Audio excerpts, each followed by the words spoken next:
thing that's ever been done of its kind. It's been amazing. So Tim Scott deserves a lot of credit for that. Thank you. Thank you. So Russell, go ahead. Thank you, Mr. President. And I get the opportunity to go hand by hand with all of these people as they move their DREGs through the Office of Management and Budget. And I wanted to zoom out for a second. In the first term, you gave us a goal of 2 for 1. And then we outperformed it through your leadership. We came in at around 5.5, 6 for 1. And then as you're running for your second term, you put out a goal that when you put it out, I was thinking to myself, that's going to be a pretty ambitious goal. You said 10 for 1. Well, where we are right now, in just 1 month, in 1 year, basically 8 months, we are at 245 deregulatory initiatives planned by these agencies. That comes out to 30 for 1. So we are making incredible strides. And you know, as you're focused on the details of each one, I mean, these aren't small things. Endangerment finding is one of the most deregulatory things we've in the history of this country.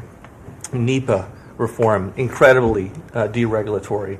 WOTUS just came in, which is Waters of the United States. So every single one of these agencies is doing incredible work when it comes to deregulatory, and when you add that to the work being done to get us going on energy, reduce spending, we're going to lower costs for the American people, we're going to be able to have innovative jobs and get them back to work. So thank you for your leadership, Mr. President. Thank you. Great job, Russell. Appreciate it. John, central casting, I call him. He's central. Well, Mr. President, I'm grateful to be with everyone today, and as we're talking about jobs and workforce at CIA, consistent with your direction. All right, it's 1:02 on your Tuesday. We were taking a live look there at a cabinet meeting going on at the White House, kind of a round table, everyone kind of getting an opportunity to speak, and the president giving a few comments. We're going to continue to monitor that, but let's go back local here. Chicago Bears, it's a big day, roster cut today, I think it's either 2 p.m. or 3 p.m., but the person who really knows the details, Mr. Lou Canellas, zooming with us from your office. Is that where you are? From my office here at Fox, yeah. Okay, so we won't talk about Super Bowl because I riled you up last time about that. But let's talk about what's happening over the past couple of days and what's happening specifically today. Well, you touched on it. It's NFL roster cut down day. Rosters being cut from 90 during training camp to the league limit, which is 53. The answer is 3 o'clock Chicago time. All rosters need to be down to 53, and then a team will be able to put together its practice squad, but you still have got to cut down that roster to 53 and waive and cut, release players. So a couple of big moves by the Bears already. Let's first talk about guys that will be sticking around. And Ben Johnson just had his press conference at noon Chicago time, and he said that the Bears are going to go forward with 3 quarterbacks this season, not 2. Typically, you've seen a team keep 2 on its roster and then maybe sneak a guy on the practice squad. Bears are going with 3 quarterbacks on their roster. Caleb Williams, which is no surprise. Obviously, Williams is going to be your starter. It was obvious then that Tyson Bagent had won the number 2 spot in achieving the 10-year, $10 million 2-year contract extension last week with the potential to earn another $6 million in incentives. So could potentially be a $16 million deal for Tyson Bagent. And then Case Keenum, who is the longtime veteran who has joined that quarterback's room. Caleb Williams feels is very valuable. Tyson Bagent loves talking to him. He's been around the block. 2017 went on a miraculous run, taking the Vikings to the NFC Championship, spent last year with Buffalo, the year before with the Texans. So he's played with some real good quarterbacks in this league as well, and is a great sounding board for the 2 youngsters in Williams and Bagent. One of the big surprises is that wide receiver, Jedi Walker, who was an undrafted rookie wide receiver out of Texas A&M, looks like he has made this team. The offensive coordinator, Declan Doyle, said yesterday that the 6th wide receiver spot was between Walker and Mo Alexander, who actually is a veteran who played with Ben Johnson in Detroit when Johnson was the offensive coordinator. But it looks like Walker has made this team. That's the shocker. A couple of guys that are released that have been around for the last few years. Bears are waving goodbye to defensive lineman Zach Pickens, 3rd-round pick in 2023. Guy never put up the numbers that everyone expected he would. Over 2 seasons, he had only 39 total tackles and just 1.5 sacks. Consistently found himself on the inactive list because of injury. So Zach Pickens, see you later. And also Tyler Scott. Good man. I was a big Tyler Scott fan. They drafted him in the fourth round pick back in 2023. Bears, as I said, going with 6 wide receivers. Scott did not earn one of those roster spots. His rookie season back in 2023 put up some decent numbers, a modest 17 passes he caught for 168 yards, played 439 offensive snaps last year in what was a miserable season for this franchise. He was nowhere to be found. Played only 20 offensive snaps, helped out on special teams, but really was just insignificant for this team and was a healthy scratch for 6 games. So Tyler Scott, who was out of the University of Cincinnati, is no longer a Bear. So those are some of your updates with the roster, Elizabeth. Yeah. More can happen. General Manager Ryan Poles will talk to the media after 3 o'clock, after the deadline. My guess is the Bears are going to be actively looking for running back help and a left tackle. And I'll share this quote with you if I can find it. He just made a comment. I'm talking about Ben Johnson. In talking to the media, he was asked, so is Braxton Jones the starting left tackle? And he said, I'm not ready to announce who our starters are yet.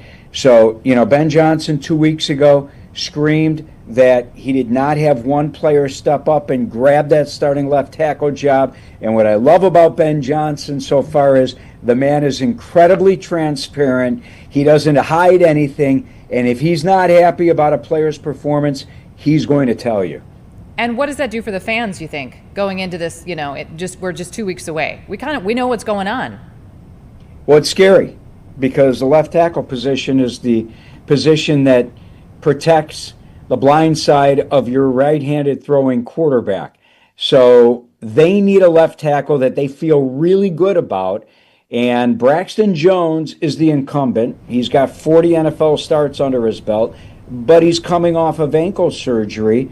And as Tom Thayer, the former Super Bowl Bear who does the radio broadcasts on ESPN Radio for the Bears and also is part of the Fox family, Tommy, part of our Bears Game Day Live and Bears Game Night Live coverage, Tommy played guard in the NFL and said that he can see, and I'm not standing, Elizabeth, but Tom explains it well. He says that he's just not planting his left foot and able to take the thrust of a defensive lineman because that's the ankle that he had the surgery on, and he's just not seeing the power come out of Jones right now that you need at that left tackle position. And they tried Theo Benedict, and Theo, spent last year on the practice squad. They gave him an opportunity. He didn't grab it. Karan Amagaji, 3rd-round draft pick last year. He didn't go out and get it. They thought Ozzie Trapillo, their 2nd-round pick this year, might be a guy that could swing from right tackle, where he played at Boston College last season, to left tackle. Didn't happen. There could potentially, and you'll see this on First and North tonight at 6 o'clock, a must-see for Bears fans out there on Fox Local at 6, Fox 32 Chicago tonight at 9:30. Dan Miller, the voice of the Lions, will be on the show, and Dan from Fox Detroit will tell me why Dan Skipper, who played left tackle for the Lions, who was just released, wouldn't be a good pickup for the Bears. I want to know why Skipper would not be the right guy to put at left tackle for the Bears now that he's on the street looking for a job. He played for Ben Johnson. He played on arguably the best offensive line in football. If he's still there, and again, the Bears are number 9 on the waiver list, so you've got to hope that the first 8 teams don't grab Skipper.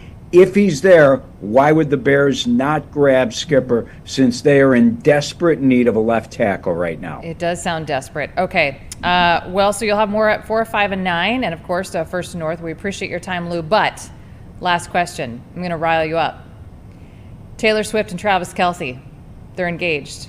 What's that do to football? Yeah. What does it do? Does it, from his perspective, is, great. you know, yeah. I think it's great. I really do. And I knew you were going to ask me this question. You know Because me it's too the well. most important. It's the most important question of the day. Let me tell you a little bit about Travis Kelce. This guy's an All-Pro, 4-time All-Pro. Arguably, he's going into the Hall of Fame as a tight end. Last year was his worst season in the NFL. And I don't have his numbers, but he had career lows in receiving yards and touchdowns, despite going to the Super Bowl again with Pat Mahomes. He learned, and he'll tell you that the reason why he had an off season, didn't play as well, was because of the travel that took place with Taylor Swift during the previous off season. Okay, and what he did this off season, okay, was he recommitted to football, cut 25 pounds off his frame from last season, really committed to practicing the game during the off season, and right now feels like he's in the best shape of his career going into potentially what could be his swan song, his final season after they lost to the Eagles last year in the Super Bowl. There was plenty of talk of Travis Kelce maybe retiring, and what he did was he recommitted to his craft. He felt comfortable with Taylor Swift, said, I can't tour with you like we did last season, and now he's ready to go out, with a bang. If this is his last season, he is in the best shape of his career. The Chiefs looked terrific last week against the Bears in the preseason game, and he's got a good woman by his side. So I'm happy for Travis Kelce and Taylor Swift. Yeah, okay, all right. Well, he's committed to football. He's committed to her. Huh? That's the football angle for you. That's the I can't football tell you about, Taylor writing songs about her new, or the her new Easter fiance. eggs, why it was dropped today, or blah, blah, blah, right? All that kind of stuff. That's what we have Jake Hamilton for. Exactly. Yeah. Lou Canellas, thank you so much for your insight. We appreciate that on both pop culture and football. Appreciate your All right. time. All right. Thanks, Lou. It's 1:13 on your Tuesday. Chicago Live back in after a 2-minute break.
Welcome back to Chicago Live, a live picture of our fair city of Chicago. We're going to be talking to Caitlin Cody in just a couple of minutes about our forecast and what's going on out there. But first, let's go out to the suburbs, Des Plaines, the Shrine of Our Lady of Guadalupe, getting a very cool thing today, a sculpture, a life-size sculpture. Here to talk with us more about that is Reverend Ezekiel Sanchez, the director of the Shrine of Our Lady of Guadalupe. Hi, sir. How are you? It's been a minute. Haven't seen you in a while. Hey, it's good to see you. Likewise, thanks for having me on. Good, yeah, of course. Thanks for coming on. So, just tell us what is this life-size sculpture making its first U.S. stop on an international tour at your church? Correct? Yeah, exactly. As you know, we have here at the Shrine of Our Lady of Guadalupe on December 12th, and it's really, really cold. Over 300,000 people that'll come by in the cold winter to come pay their respects to this beautiful icon of Our Lady, Mother of Jesus, Our Lady of Guadalupe. And one of the things that the Basilica in Mexico City, where it's housed, the original icon, is doing had a very beautiful a sculpture made with the hope of bringing the message of hope and caring for other people, because we're going through so many things in the world. And it was approved by the Vatican. They thought it was a great idea because it's also preparing us, because that experience that they had was almost 500 years ago, where the Tilma was originally started. And so we're a church that's a long time in the background. And it thought it was a great idea. When they told me about it and they wanted to come to Chicago, I said, this is a perfect opportunity to do that, to encourage people. Little did I know of all the activity going on in the lives of people concerning the administration's policies on immigration and beyond all that. And I just think this is a wonderful opportunity to encourage everybody to take a look at what's important in life and encourage one another. Not everything is all bad, but there are some decisions to make. So it's a response to the community's call for encouragement and support and help. The statue's there. There's an opening mass tonight, correct? So you've obviously seen this statue. What was your reaction when you first saw it? Well, the exhibit is really an expression of the icon that you would see in Mexico City is a two-dimensional one. This is a three-dimensional one, and so it's kind of the experience as if you were Juan Diego in 1531. This is what you would see.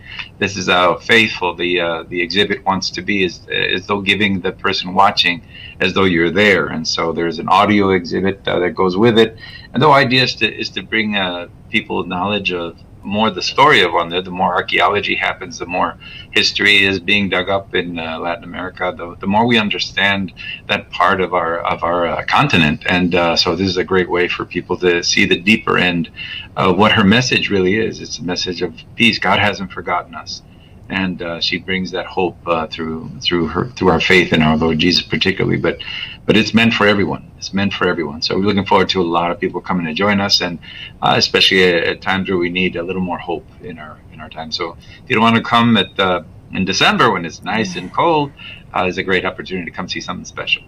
What are you expecting? Are you expecting the masses? Yes, well, not as big as December, clearly, but it is an opportunity. We've been inviting everyone, thanks to your good services as well. Particularly, I invite people who have a harder time, the elderly, families, people with disabilities. It's a lot harder for them to get out in December, and so this is a great opportunity to have a special moment for them. And so it'll be here from tomorrow night all the way till September 30th here at the Shrine. And then she'll go into the inner city of Chicago to strongly inner city communities in St. Gall on the south side, and Mother of the Americas in Little Village as well for the month of October. So all is available for people to get close, because we know sometimes it's hard for people to get out of their neighborhood, so she's coming to you. That's great. What do you hope that parishioners and visitors alike get from this exhibit? You have such a beautiful space out there, both inside and out, and you have so many visitors and so many people that take advantage. But this exhibit, what do you hope to bring? Well, the hope is, first of all, it's an event it's an exercise that came from Mexico City. For me, the way I take it, it's a wonderful thing to have an icon of faith coming from Mexico to here, that they care about the community of everybody, not just the Mexican community, but everybody, because they're going also to the Philippines, Colombia, and other countries to wake up fervor for it, but also encouragement for her message of we got to be a little more peaceful people. More importantly, this is going to go all the way to December 12th, 2031. It may sound like a long time from now, but it comes quickly. What a symbol of unity. Okay, so tonight, opening mass, no, tomorrow at 7 p.m. Tomorrow. an opening mass, yes. 7 And you said it's Yeah, going to be so there for how long? It's going to be, the exhibit will be here till September 30th at the Shrine, and then for the month of October in the inner cities of St. Gall and Mother of the Americas Church in Chicago.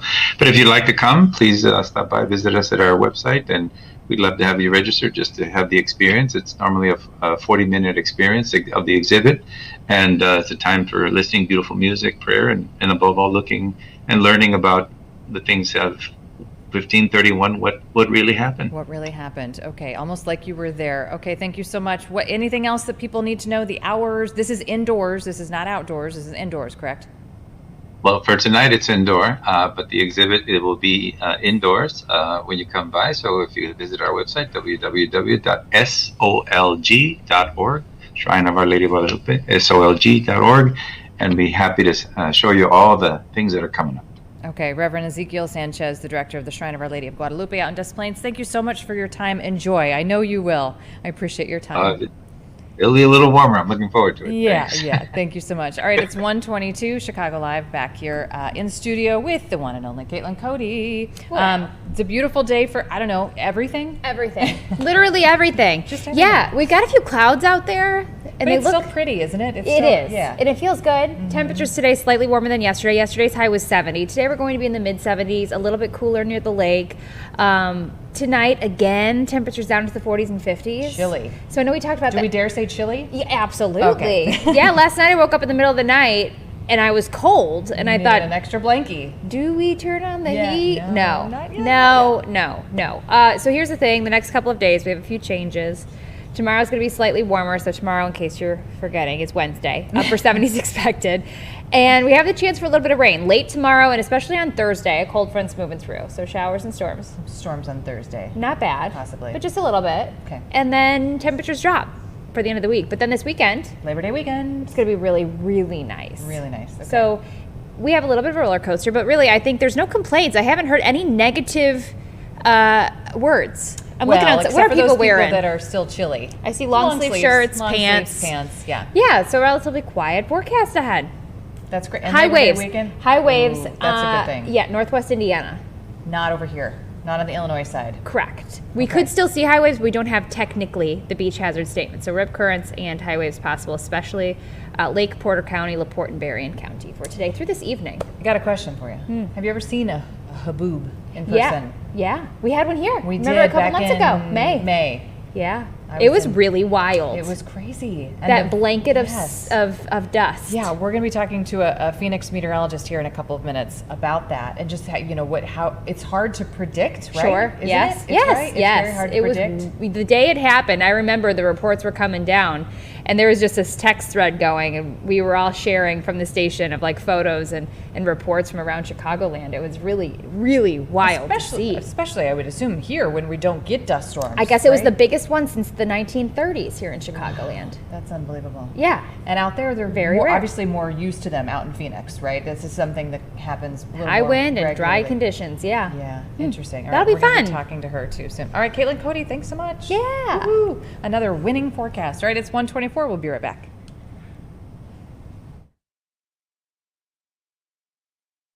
We're gonna go right to Phoenix right now. Okay. All right. Well, you're done, and I'm Crystal gonna go get Ortiz some is in, latte. meteorologist with out in Phoenix. Crystal, can you hear me? Hear you. Hey, okay, so we were just talking about this dust storm, a haboob. We're not exactly used to these here in Chicago, but out there in Phoenix, y'all are, huh? Yeah, so this is something that certainly happens fairly often during our monsoon season, which starts on June 15th, lasts through September 30th.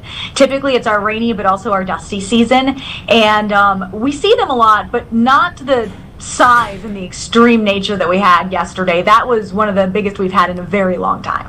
And power outages, airport stops, I mean, grounded airplanes, all sorts of stuff happened. Oh, yeah, Yeah. we had all of it. So I grew up here in Arizona, and I remember the last one of this size was back in like 2011, and same thing, it had stopped airports. It literally, when they move through, it sounds like you guys had one somewhat recently, it turns daytime to night, which everybody thinks of Phoenix as like this very sunny place, so going dark in the middle of the afternoon is quite strange, and that's exactly what happened yesterday. Is this wall of dust picked up well south of the Phoenix Valley, the metro area, which in Arizona kind of we're like smack dab in the middle of the state. So well south of us, a big cluster of thunderstorms formed, started picking up dust in kind of the open desert between Tucson, which is a more populated city south of us, and then in between us is this highway, Interstate 10, and that just it's dusty out there. It's open desert, and it just grabbed the dust and it thrust it all up into Phoenix, which of course is the most populated city in Arizona. So tons of power outages, tons of damage. A lot of folks with trees down, people with roof damage. Actually, in our backyard, our large grill rolled all the way against the fence at our house. So it's a serious winds with it. The strongest wind gusts were at 70 miles per hour right at the airport, and they had about almost a 20-minute stretch of zero visibility, so which is why the ground stop, of course, went into place. You had a dust storm warning, right, yesterday? Yes, that's correct. So there's actually a series of dust storm warnings. The first one happened at around 3:30 in the afternoon, and it was issued by the National Weather Service office that's south of Phoenix, again in the Tucson area. And that was for more of a kind of open desert area just north of Tucson. But when we get these biggest dust storms, it's typically because of a huge thunderstorm complex right in that area. So as soon as we saw that warning pop, we kind of knew there was the potential it was going to make it all the way to us in Phoenix. And then there was this series of dust storm warnings that just kept trekking closer and closer to us until finally we had these warnings across the entire valley, followed by severe thunderstorm warnings, because behind the dust we got epic, very heavy rain that led to flooding for some folks. And in the desert, any rain is good rain, but this was a lot. That's for sure. Too much, too fast, right? We've had our fair share of flash flooding. How are the power outages today? How's the storm damage cleanup? What's it look like today out there? Yeah, so things are improving in terms of power outages. I remember checking this morning, and although there were some customers here and there that still were having issues, for the most part, it looked like they had started to get things up and running again. But the cleanup is in full swing. Like tree cleanup companies, tree trimming companies, they're going to be very busy, I think, for the next week, because I live over in what's considered the east part of the valley, the metro area. And just in my drive to work this morning early, there were trees down all over the place. And we've had reporters tracking all of these, tree issues, roofing companies that are out now helping people. We've had some folks whose walls actually were knocked down, like block walls that were knocked down, and then there are some street lights, things like that were knocked over too. So the cleanup's going to take some time because of how large this storm was. We haven't got the official from the National Weather Service yet, but just on some estimates of when I looked at radar this morning and kind of analyzed some of the data, it looks like the leading edge of that dust storm, that wall of dust, which has those super potent winds, was at least 50 miles long. And then we believe it was probably maybe up to 5,000 feet in height or more. So if you think of that just like bulldozing across the city, it's no surprise that it caused so much damage. It's stretched, it looks like maybe at least 100 miles from south of us in the desert to north of us heading towards the mountains. And how fast was it? Was it a dust storm? Like how fast did it start and dissipate? Oh, it took hours. So that first warning was at 3:30, again, just barely north of that town of Tucson that is south of where we are in Phoenix. And that first dust storm warning was at 3:30. It didn't actually drop visibility at Sky Harbor Airport, which is right in the center of town, until around 5:30. So it took about 2 hours to get all the way to the center of the city. And then the last dust storm warning ended north of the city at around 7:15 in the evening. So between that first warning at 3:30, the last one was at 7:15. So this was hours worth that it passed through. At any specific house, like for my backyard, for instance, it was maybe 20 minutes of really dusty, extremely windy conditions. We lost a bush in the front yard that went down. And then after that, it was probably another at least half hour of a really heavy rain and still strong winds. What about airports? Last question for you. What about airports? All better now? As far as we can tell, things look good now. I know there was some damage that was sustained at Sky Harbor Airport. We believe, we haven't gotten all the reports from them yet, but some roof damage it looked like on one of the terminals. So we saw this morning, it looked like they put some kind of tarp over a small area, but other than that, we haven't heard of any delays or additional cancellations or anything like that. So hopefully smooth sailing again for folks that are going to be coming into Sky Harbor. Okay, Crystal Ortiz out there in Phoenix for our sister station, the Fox station out in Phoenix. We appreciate your time. Hopefully it's a little calmer today. Fingers crossed, right? It's very calm here in Chicago, so we're hoping the same for you.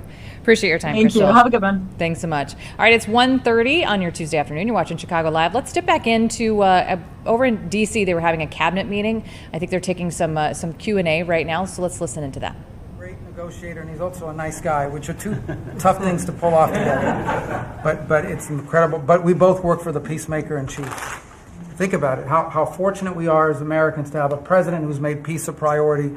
And just since the last time we've met, there was a war going on in Cambodia and Thailand, between Cambodia and Thailand. The president just picks up the phone and tells them to stop fighting, and within 72 hours, the fighting had stopped. You know, there's no other leader in the world that could have done it. And the fact that you were willing to spend time to do that and to make it happen is, of course, essential. And then the war that didn't happen because of Azerbaijan and Armenia coming here to sign that peace deal, which is historic in so many countries. You know how many countries said, "I think it's never going to happen. It isn't possible." And it occurred, Mr. President, because of your leadership. And then on a point of personal privilege, I wasn't even going to raise it. I haven't even talked to you about this. It's a little controversial, but I think I need to bring it up at this time of year. This thing about people getting married on Saturdays during college football season is a scourge, Mr. President. It's dividing families. I don't know if we can have an executive order on this. It's insane, but it's really difficult. There's 7 other months of the year that people can get married, so I just wanted to say that because it's very, very difficult. Thank you. Fantastic. Thank you very much. Doug, please. Well, Mr. President, you've heard from around the table how people are grateful to have an opportunity to be part of this team, have an opportunity to work for you, and have an opportunity to serve the American people. And I would say as we head into this Labor Day, the thing that really differentiates you and your leadership and everybody around this table is one word, and that's respect. Because this is a group of people that respect our farmers and ranchers. We respect the people that are in law enforcement. That's a huge change. Respecting the people that are in uniform, respecting our veterans, respecting our shrimp fishermen. I mean, whoever it is in this country, people that are building our roads. This whole group embodies that sense of respect. And when we start with that, then who benefits? We come up with policies that help those people.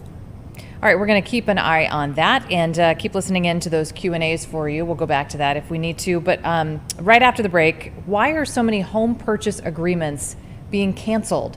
There's like a record number that happened just this summer. We're going to check in with a local realtor about that right after this break.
Welcome back to Chicago Live. We're going to be talking about the housing market, real estate, for the next couple of minutes. So over the summer, there was this kind of alarming rate of purchase agreements, contracts falling through. We wanted to know why that's happening, and is it happening here in the Chicagoland area? So we are going to be speaking to Sammy Lubeck with Barrett and Warner. He's a realtor. He calls himself the Chicagoland's Realtor.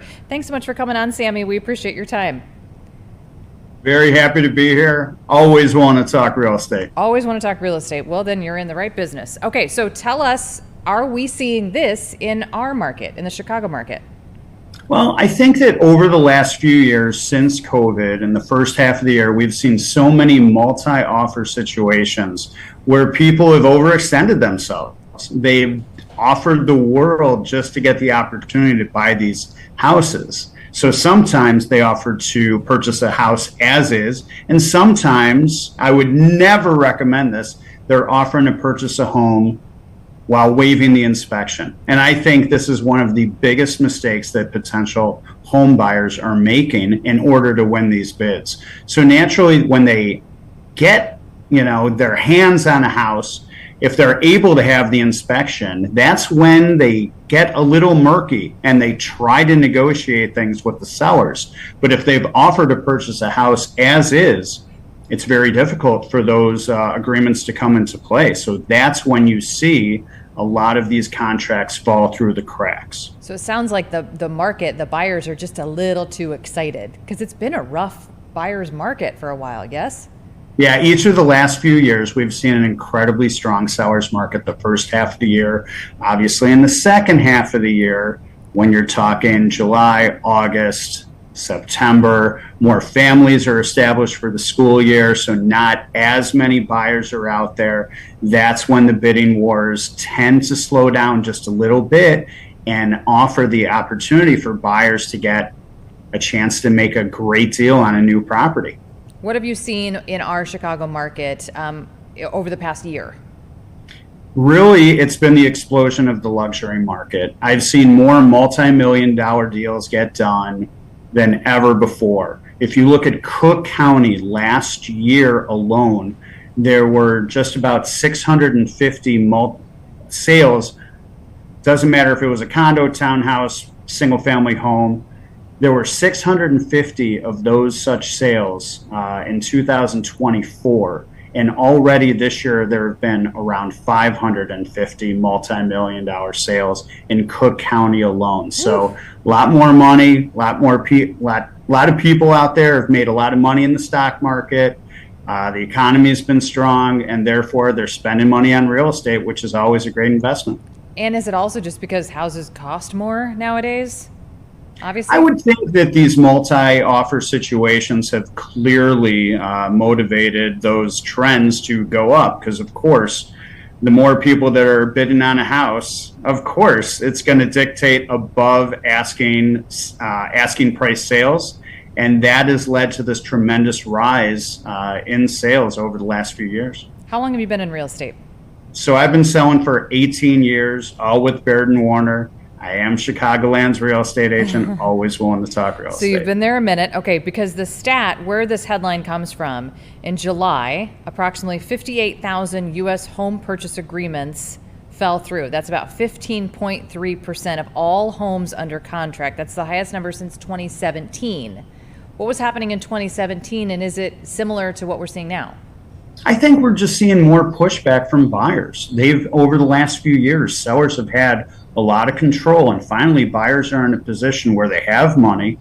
Okay, if a property falls through, if they don't need to move, they're going to sit back and wait for the perfect situation, whether they can negotiate or really get what they need. If there are true problems within a house, of course they want it taken care of by the seller, but they're of course never going to, or not always going to get that repair or credit given to them by the seller. So I just think that there's a little bit more pushback, and that post-inspection negotiation is often the murkiest part of any deal. And we just see attorneys and inspectors and buyers and sellers sometimes go to battle. But of course, this does not take away the fact that there are so many deals that are getting done when people are able to work and negotiate in good faith with each other. So I think the headlines naturally are going to sensationalize things and try to get clicks and everything. But yes, there are great deals going on every day in real estate. Still deals to be made. Let's talk about the not multi-million-dollar homes. I'll tell you personally, we're in a house that we've been in for about 10 years in the southwest suburbs. We are bursting at the gills because in those 10 years we've had 3 children. And I don't feel like I can afford to move because, you know, the interest rates. Can you pull out your crystal ball and tell me when I'll be able to move? I think prices are going to continue to go up. And I think that the buying power for the American public is going to continue to go up. It is going to continue to be competitive out there. I would say base it on the time of the year because there are a lot more people looking in the first half of the year. That's when sellers can really take advantage of things. In the second half of the year, there may be better opportunities out there to take advantage of some price reductions. So I would advise anybody that's looking for more of a deal to assess their situation and potentially look at purchasing a property after the school year has begun. Ooh, but that's hard. I know it is, but that's the real estate market right now. It's incredibly competitive, and I believe it will continue to be so at least over the next couple of years. And you think the inventory, what about the inventory? I think really the one thing that's going to create a lot more opportunity for people, if the interest rates come down, I think a lot of homeowners are going to feel a little bit less inclined to hold on to that 3-4% mortgage rate that they currently have and assess the situation, look for maybe more space, upsizing, downsizing, whatever it is. And that could create more inventory. At the same time, if the interest rate goes down, you're going to see a lot more buying power for those buyers, so it could continue to be competitive as well. So I think it's a matter of getting a good real estate agent like this guy to help you out, navigate through the market, and hopefully find that right opportunity for you. Okay, we've talked about the buyers part of it. Let's talk about the sellers part of it real quick. Do we need to update our homes, or are we just kind of saying, you know what, here it is, I'm not going to put more money into this when you're probably just going to want to change it anyway? If you're selling in the first half of the year, odds are you're going to have a lot of people looking at your house. As long as you price it correctly. If the mistake that a lot of sellers make is pricing the home as if it's turnkey, as if it's perfect, ready to move in and updated. If it's not priced that way, you're going to be sitting on the market a long time, okay? But if it's priced right, it'll sell. First half of the year. Second half of the year, you got to be a little bit more negotiable with fewer people out there, but you can still get it done. Again, it's really important just to surround yourself with people that work in this industry every single day, know the market, and can guide you so that you can get the most money for your home. Okay, I was really hoping you were going to tell me that they were going to I'm go down. I'm sorry. Darn it. Okay, well, work on that for you, Sammy. Can you? Can you work on that for me? All right, Sammy. I'll see what I can do. Barrett and Warner Realtor, Chicagoland's Realtor, and today ChicagoLIVE's Realtor. Thank you so much. We appreciate your time. Happy to be here. Thank you so much. All right, stay busy. I'm sure you will. It's 1:43 coming up on 1:44. More Chicago Live right after this.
back to your Tuesday afternoon. We're going to take a live look at the big board right now. The Dow Jones Industrial up about 38 points on your Tuesday afternoon at 146. We're also going to go back live to Washington, D.C., where there's a cabinet meeting being held. I believe President Trump, cabinet members there, taking some questions from reporters. It seems to be very popular here, the fact that people can walk around, go to restaurants, shop, not Yeah. have to worry about their safety. If blue city mayors oppose those efforts in their cities, do you anticipate that Democrat voters are going to take it out on them at the ballot? I think so. I think that crime is going to be a big thing. And we are the party, the Republicans are the party that wants to stop crime. We're against crime. The Democrats like crime. I don't know why. I mean, we talk about common sense. I think I got elected on talking about common sense. The border, we have to have a wall. We don't want transgender for everybody. We don't, as I said before, we don't want to have men playing in women's sports. I mean, you see the difference. Weightlifting. Take a look at weightlifting. Take a look at long distance running, where a runner came in 5 hours and 14 minutes ahead of another runner, both champions. One male, one. It's not fair. It's demeaning to women. It's so bad. But they have another one, and I think this is the beauty of them all: crime. They're against crime prevention. You can't do that. You can't do that. And I think to myself, I say, is there some game? You know, they're smart people. Is there anybody that could cheat like that in elections is smart, okay? And there's never been in history anybody that could cheat like that. They're smart. They're brilliant in many ways. I say, is there some trick to this? When they say, Trump is in Washington, D.C., stopping crime. He's a dictator. And people are being mugged like your brilliant associate here. I don't know how you're alive. I mean, based on that story, you got very lucky. He didn't just go, all he had to do is this, right? And, it's pretty amazing. So we have something. I think we have two things. I think what Bobby was talking about with respect to drug prices is unbeatable. Nobody else could have done it but us. And I think that crime will be the big subject of the midterms and will be the big subject of the next election. Think of it. They are, instead of saying, Trump's right about crime, it's really bad in Chicago. You have a guy in Illinois, the governor of Illinois, saying that crime has been much better in Chicago recently, and Trump is a dictator. And most people say, if you call him a dictator, that if he stops crime, he can be whatever he wants. I'm not a dictator, by the way, but he can be whatever he wants.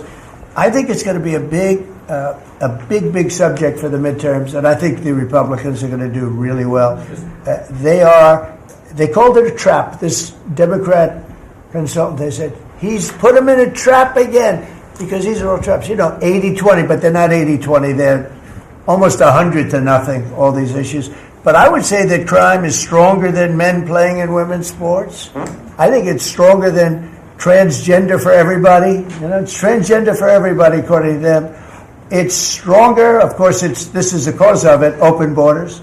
Open borders gave us a lot of this crime. So they're sort of on an equal footing, I guess. But crime is going to be a very big subject. And you know what he should do if he was smart? Illinois or New York, if they want, or Gavin Newsom, they should call me and they should say, we've got a problem. We could solve with this team, different players, but work the same way, because you'd leave them here. You don't want to take them out and let it go to hell. Everybody's so happy and I bet you walked over here today and you had no fear. Nobody has any fear anymore for the last 12 days. But it would be so smart. Gavin has called me up, say, you know what, we have a big problem. We have the Olympics coming up. We want to do well. We have tremendous problems on crime and other things, and would love some help. Chicago in particular, maybe right now. I mean, it's a disaster. It's a disaster. We could solve their problem in, it's bigger than this, let's say 2 months. Okay, working with their police. I know their police very well. I have a big project in Chicago. I was so proud of it. It's the best site in Chicago. I got it. Nobody else got it. I was happy as hell. That was when I was a real estate guy, and I got it. The Sun Times site, they call it. And I built a building. It's a great building. And I'm so embarrassed when I see the kind of crime stats coming out. They're so embarrassed. And if I were a governor, a Democrat governor, or mayor, or anybody having to do, I'd call up President Trump. I'd say, President Trump, we need your help. We saw what you've done in D.C. in a period of 12 days. This is 12 days. We haven't even started. This is going to be so safe. It's going to be the safest place on earth. And we'll do the same thing in Chicago. But I'd like to be asked, as opposed to just going in and doing it. Because, when you go in and do it, then they start screaming, oh, he shouldn't be here. We don't need him. We're doing so well. And then the better we do, they take credit for it. So it's really pretty unfair. Mr. President, Yes, on go ahead. crime, for a lot of victims like myself, a big concern is long-term sustainability. Can you share with the American public about your plan in ensuring that DC is safe in the long term? Longer term, Well, it's a great question. Number one, we want to stay there for longer than 30 days, as you know. We have an absolute mandate, and I can extend it, but I'd rather not have to declare a national emergency because by that time, right now there's not an emergency. We've done, as you sort of said yourself, it feels like a different world. We've got under arrest and prosecution, and we've taken some, and we're in the process of taking hundreds out of our country that shouldn't be here. And these are hardcore professional criminals. They were born to be criminals, in my opinion, but they're seriously bad people, murderers, drug dealers. All right, it's coming up on 1:53 here on Chicago Live. President Trump taking some questions from reporters there at the White House during a cabinet meeting, asked, of course, about our Chicago situation here, where the president has asked or commented, suggested that he would be sitting in National Guard troops to Chicago because of our crime problem. Of course, we had a lot of coverage on this yesterday. Governor Pritzker riding a water taxi yesterday, meeting with Attorney General Kwame Raoul and Mayor Brandon Johnson, Senators Dick Durbin, Tammy Duckworth, talking about this issue, saying we don't want the National Guard troops here. We don't need them here. It would be a mistake to send them. President Trump just commenting that we are the party. He's talking, this is words from him. Republicans want to stop crime. Democrats like crime. President just saying in that Q&A session, I got elected talking about common sense. Chicago in particular is a disaster. We could solve their problem in 2 months. Also talking about, of course, he has some pretty big real estate here, the Trump International Hotel here, the Trump Tower right on the river, saying that he's embarrassed about this crime. And also commenting he believes on how well the National Guard troops being sent into D.C., what justice it's doing for D.C. Right now we're going to turn it over to something very cool. First for Chicago Live, we're going to go out to California where there's a SpaceX launch that just took off.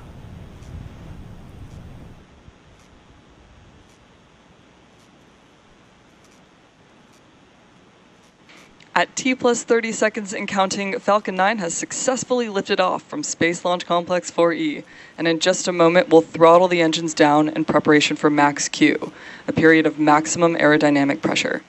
This is a critical moment during flight because the combined stresses caused by Falcon 9 accelerating through the atmosphere and the ambient static pressure are at their greatest. Falcon 9 is supersonic.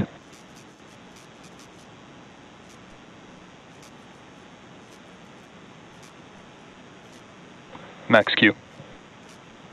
The rocket has just passed through Max Q, again where it experiences the greatest mechanical stress during flight.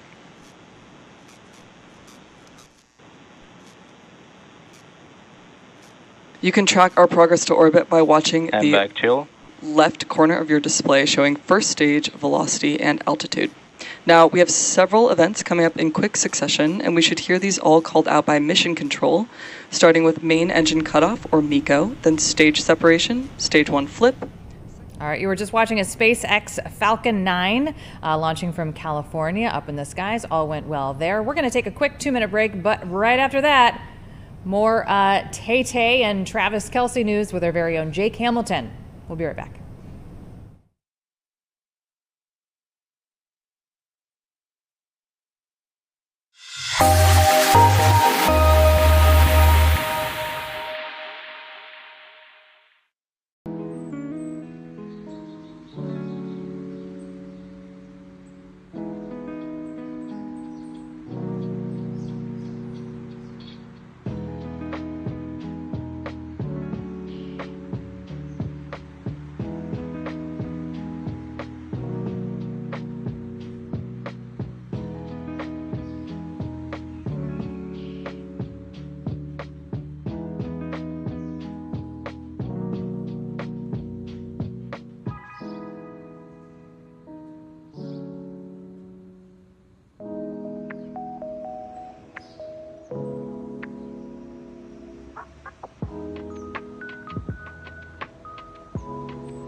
Welcome back to Chicago Live, the bottom of the hour, coming up on 2 p.m. on your Tuesday afternoon. We have got to talk about this. It broke, I don't know, maybe an hour and a half ago, 2 hours ago now. Jake Hamilton is Zooming with us because, dun, dun, dun, Travis Kelce and Taylor Swift are now engaged. What do you think, Elizabeth, my friend? did you feel the world shake? Did you feel the world just sort of rumble a little bit? It's a big day for people who are fans of both Taylor Swift and pumpkin spice lattes, because you can get the latte and you can celebrate Taylor Swift being engaged to her boyfriend Travis Kelce. As you know, they went public back in 2023. They posted on Instagram just about 2 hours ago a couple of photos of them getting engaged, as well as a photo of the ring with the caption, "Your English teacher and your gym teacher are getting married." Now, it's almost certain that is going to be one of the most shared Instagram posts of all time. Of course, people are already sort of, being internet spies and looking into the photo. They can tell based on the fact that Travis Kelce has short hair that the proposal must have taken place sometime this month, because he recently had long hair. Everyone's going nuts about her dress. It's this striped Ralph Lauren dress, which is already sold out online. Good luck finding that. The ring itself is something, you might know what this means, Elizabeth. I don't know what this means. It's Old Mine Brilliant cut. I guess that's the cut of the diamond, designed by Kendrick Lubeck.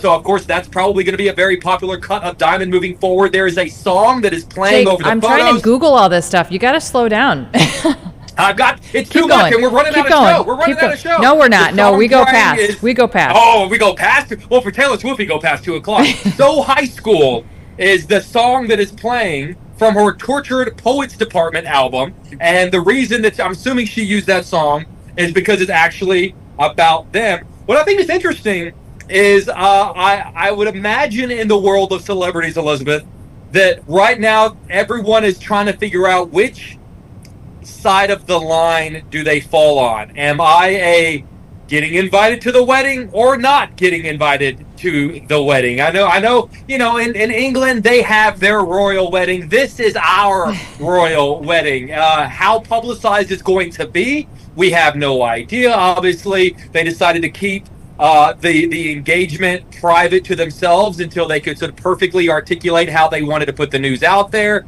But it'll be very interesting how they're going to handle all of the wedding news moving forward. The ring looks massive. I'm sure her finger hurts already, but I think she'll be okay. Have you ever heard of that Old Mind Brilliant cut? Old Mind Brilliant cut? No. I've never heard of that. No. That's a first. Yeah, me neither.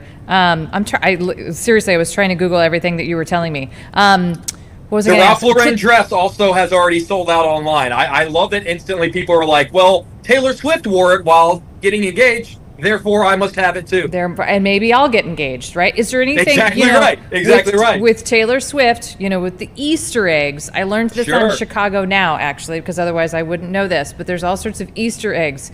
Is the date August 26th to that? Is there any correlation? Should we be reading into anything? Her favorite number, if you know Taylor Swift, is 13. And when you have 2 13s put together, what do you get, Elizabeth? Oh, boy. You get 26, baby. Is that for real? I don't know, but it sounds cool. Is this halfway to the Super Bowl or anything like that? Can we read into the Super Bowl? Should we do the calculations quick? I don't know. Here's God help Travis Kelce if he doesn't do well this season, because he already caught some flack. He wasn't the best tight end in the NFL. That last season he put a lot of blame on some time filming movies. He was in Happy Gilmore too. And listen, you know what? The man deserves to be happy. He deserves to be able to be in a relationship and have a professional job at the same time. But everybody who is a diehard Chiefs fan, they are looking for a reason to be angry if he drops a pass in the end zone, or maybe his fantasy numbers aren't what they used to be. And I guarantee you, whether it's the relationship's fault or not, all eyes and all fingers will be pointed toward this new engagement if he does not deliver on the football field. How do we feel about that? Because we are just a couple of weeks away from the season. Elizabeth, that means we are the home of the Bears. I hope he drops every touchdown pass. I hope he doesn't catch a pass the entire season. I hope his fantasy score total at the end of the year is 0. We are the home of the Bears. But you also wish them well, right? Sure. I want them to stay healthy. How about that? There you go. Stay healthy. I like that. Yeah. Okay. All right. So is there anything else we need to be watching out for? I mean, this was the big I think right one. now, I think you're going to start seeing a lot of people on social media becoming Taylor Swift fans, at least a lot of celebrities outwardly showing their love because they're thinking to themselves, I got to get on that wedding invite list. Has your phone dinged? Has the invitation come in? It has, but I'm very busy. I have ChicagoLIVE to do, and that is my priority in this life, Elizabeth Matthews. I know that we have some coworkers that would more than be happy to take your place. That's very true. That is very true. Listen, I will go to the wedding as long as it does not take place between Monday and Friday, 1 and 2 p.m. because I have other obligations. We're now 1 and 3, but thank you. I appreciate that. Then there's no. Sorry. You can't make it. You can't go. Okay. All right. Well, we shall see. Right. What if they are already married? I'm just going to throw that out there. I'm just going to throw it out. You know what? That would be the biggest ruse. And you know what? Like good for them. Like go to a courthouse. Go to a JOP. Go get married. Here's the deal. They deserve to be happy. They both deserve to be happy. I know there are a lot of people out there. You and I have talked about this. There are a lot of people out there for whom for some reason this really bothers. Like, let it go. You don't have to pay. In the same way that you don't have to drink pumpkin spice lattes, you don't have to pay attention to Taylor Swift. It makes some people happy. If it doesn't make you happy, move on. But for the people that it makes happy, let them celebrate this day. Let them go drink a pumpkin spice latte if they want one. I was going to say, there's a lot of people, today is like they're the best day of their lives, right? Exactly. And there are a lot of people who are, for some reason, strangely annoyed today. That's true. We're not one of them. We're more than happy for them. And here's our crossing our fingers that we get invited. Jake Hamilton, thanks so much. We did ask Lou earlier on the show too about this too, and he thinks it's a good thing. He thinks maybe Travis will have his head in the game a little bit more because of this, like a little more focused. I mean, he doesn't. He had a great season when he was trying to impress her. So she's locked down now. Right, exactly. So now he doesn't have anything to worry about, right? He doesn't have to travel with her all the time. Exactly right. Jake Hamilton, appreciate it. Denarius in the background, wherever you are, we say hi. All right, bye. All right, it is 2:05. We're going to go over to a press conference being held. Dick Durbin is cutting a ribbon, helping to cut a ribbon at a ceremony for a school. Let's listen in to that for just a bit.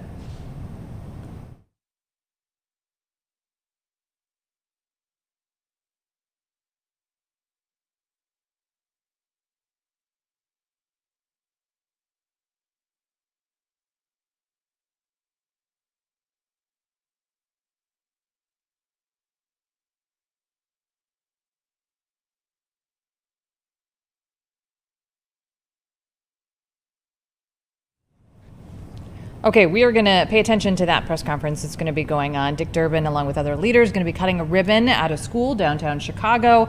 We do also expect that Dick Durbin will be taking some questions from reporters, and of course, he was at this Trump thing yesterday. Yeah, the Pritzker and the National Guard. We've been talking about that a lot here on ChicagoLIVE. But you are here to talk about something else, a story. Yes, story that ran yesterday. Teacher shortage, and here in the city, primarily, and what they're doing about it. So, read a statistic, 3 out of 5 Illinois teachers are considering leaving the profession. Wow. Not good. No, that's good, staggering. Right? So, in order to fill some of those gaps, Teach for America, they trained 100 new teachers this summer, are filling some of those gaps and placing them in CPS schools. So they spent all summer long learning from veteran educators, and these are people who maybe had other careers, so maybe they're starting their teaching careers a little bit later. So it was very interesting, and got a chance to speak to a couple of those new incoming teachers. But these are certified, licensed, they've got other degrees and everything, and ready and so ready one's to go. name, one teacher I spoke to, his name is Nigel Hooper. He has a degree in photography. But when I walked in, he was teaching a lesson on math. Okay. Better all right. him Well, on math you need than to me know on math. exactly right. You need to know some numbers for photography, right? Yes. Okay. And what made him want to do this? He said that he always had an interest in education, but he kept referencing some of those early lessons that he learned from some of his previous teachers and the impact that it's had on him. He's now in his 30s. And he wants to have that same impact on students as well. That's that's why he wanted to give back. Yeah. Now, I have a feeling probably 100 isn't enough. No, not nearly enough. Do we have any stats on that? No, that's what they're doing here immediately, and just Chicago, Northwest Indiana. But Teach for America is doing this all over the country, filling some of those educational gaps. And in addition, one thing that I found was interesting, how they're attracting a lot of teachers. A lot of teachers are quitting because they feel like they don't get paid enough, especially for the mental burden. Like, teaching isn't a 9-to-5 type of job at all. So one of the ways that Teach for America is helping support these teachers is by offering additional resources financially, as well as other trainings throughout the course of their 2-year commitment. Sometimes up to, depending on the city and situation, up to an additional $30,000 over their 2-year commitment in the program. Wow, that's great. And so they were able to fill all 100 spots pretty quickly? Yes, they were. Wait list? Wait list, because they want to make sure that they have the right fit. Like, it's not just we're trying to put a body in a seat. Yeah. We want to make sure that we have the right people, and that is part of their training program that For the they right did over schools summer. or Yes. the right, certain... So all of their teachers, the 100 teachers that they've hired over the summer, they're all being placed in schools where 80% of their students are either on free or reduced lunch. So these are neighborhoods and situations where these schools desperately need these resources. We report every day on, some of the budget issues with CPS and how they're trying to fill some of those gaps. Right. So that's where Teach for America comes in to kind of fill some of those Is this the gaps. first year that Teach for America has done this? Or I think this is something that they've been doing. This is a routine thing. Yeah. I wonder if the numbers, though, are increasing. Yeah. Increasing or decreasing We'll have as to far ask as some teachers. more questions about that. Yeah, I Yeah. just wonder if, they needed more this year. And obviously, I'm sure, as we speak, some teachers are thinking about it. It's a very tough profession. Three out of 5. I can only imagine. 3 out of 5. Yeah. Are considering doing something else. I also interviewed one of the teachers. Her name is Anaya Thomas. So she wanted to go into education policy to make some of those decisions but she realized that she didn't feel like she could be the best she needed to be at that unless she had the classroom experience. Sure. Like maybe they won't take me serious Yes. unless I know what I'm talking about. I've walked the walk. So now she'll at least spend 2 years, because that's part of the commitment for Teach for America, in the classroom, and then maybe further down the line we'll be talking about her as the next superintendent or something else. Yeah. So the contracts with these teachers, it's 2 years. 2 years. What happens minimum. after 2 years? So it's some of them stay, Yeah. and continue their teaching journeys, and others they maybe do something else. I actually have a personal friend of mine. She now works for Chick-fil-A. She does kind of corporate communications and things After of that doing nature. this, going through Teach for Yes, America. but she did Teach for America. A lot of times, I first heard about it when I was graduating from Howard, because I didn't have a job in journalism, so I was considering it as well. So a lot of people maybe use this as kind of like a buffer to kind Transition. of figure out what they want to do. So but they're also giving back. The ones that were hired for CPS, are they local? Or they, Yes, or they're both local. Grew up in Chicago public schools. Interesting. And Okay. now, so that's another way that they relate to these kids, Yeah. because when they're talking to a kid, it's like literally, I was in your I was shoes here. not that long ago. Right. So it helps was them here. relate to those kids. What did even you find more. most interesting? I found most interesting is the additional resources. Yeah. The 30,000, because I mean, That's it's a money huge. thing. It's a money thing. That's huge. That can make Yeah. a lot of difference for a lot of people with Underpaid. families. Yes, underpaid and most underappreciated. teachers, underappreciated. So Yeah. and we take them for granted, don't we? We sure do. Not my teachers. I try to thank them or my kids' teachers. Try to thank them every day. So that story aired last night. We can find it on It did. on our website. On our website, On fox32chicago.com. All right, Brian Jackson. Thank you. so much. We're going to go back to the Durbin press conference here in just a bit, but first, we are going to take a break, right, Jim? We're going to take a break. All right, it's 2:12 on Chicago Live. We'll be back right after this.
Welcome back, 2:14 on your Tuesday. Let's go back to that press conference where Dick Durbin is now speaking. It's this ribbon cutting for a school in Chicago. Let's listen in. We do believe he's at the podium now. We're gathered here for this momentous and historic occasion and realized how far my education was away from their own achievements in life. I was just thinking as I sat there that it was 1962. I was a freshman at St. Louis University in the liberal arts program. And they threw a math course at me, and I can't remember what it was, but it wasn't calculus. I hadn't quite reached that level, but I was scared to death that I wasn't ready for that. So I went to the first class, and I came home and called my brother. True story. I said to my brother, I need your help in this math course. And he said, how can I help you? I said, I need your slide rule. Slide rule. Does that ring a bell with anybody? Is this better? It might be better. So I ended up with this slide rule, somehow passed the course, and that was my last math course. So I congratulate all of you who went a little further on, and I hope you still don't need a slide rule. But what I'm faced with now is a dilemma in terms of how we're going to move forward in Washington. I don't need to tell you we have a new administration with a new attitude toward research. I do want to tell you a story that led up to it. It was about 12 years ago that I went to the National Institutes of Health and met with Francis Collins. Francis Collins is a genuine American hero as far as I'm concerned. He served this nation so well under presidents of both political parties and done remarkable work in research in the medical field. And I met with him, and he was a joy, still is, to talk to because of his diversity of interest in life. And I said to him, I can remember a time when there was an effort made by Congress to double the appropriation for NIH. And the principals in that effort were Republican Senator Arlen Specter, Democratic Senator Tom Harkin, and a congressman from Illinois named John Porter, who's from the North Shore, Republican congressman. The three of them set out to double the NIH appropriation and did it in a matter of 2 or 3 years. It was an incredible feat. And I said to Collins, I wish I could promise that I could do the same thing. But what can I do? He said, what you can do is give us 5% real growth year after year after year. And I'll tell you 2 things will happen. We'll find dramatic ways to light up the scoreboard with our discoveries, and people will be encouraged by research. And secondly, the researchers will take heart by the fact that you continue to increase the appropriation. They'll want to continue their research and continue working in that field. Sensible, rational conclusion. So I went back to Capitol Hill and gathered together Patty Murray, a willing participant in this effort, Roy Blunt, Republican of Missouri, who was chairman of the subcommittee on appropriations, and Lamar Alexander, a Republican from Tennessee. And I said, let's set a goal each year of 5% real growth. At the time, the budget for NIH was $30 billion a year. Over the next 10 years, holding to 5% or nearly 5% each year, we raised it to $48 billion, from 30 to 48. And as promised, Collins delivered. Amazing things were happening in the field, right and left. And the same thing was true for the other areas of scientific research, which are closer to your own interest in this undertaking. I think we showed through all the research investment for the last 10 or 12 years an exceptional commitment that we kept to on a bipartisan basis, and good things happened. Well, in comes the new president. The new president, along with Mr. Musk, decides that they are going to change things and change the rules. The net result was a proposal in the president's budget for the next fiscal year to reduce the appropriation of NIH to $30 billion. The $48 billion that we achieved is off the table at this point, maybe. And I say maybe because we don't know when I return in just a few days in Washington how we're going to go through the appropriation process. Will it be the traditional bipartisan negotiation? In many ways, I hope so. That's good for the country. Bipartisanship has achieved a lot to do that. But we don't know if it's going to be that or it's going to be a world of reconciliation and rescission.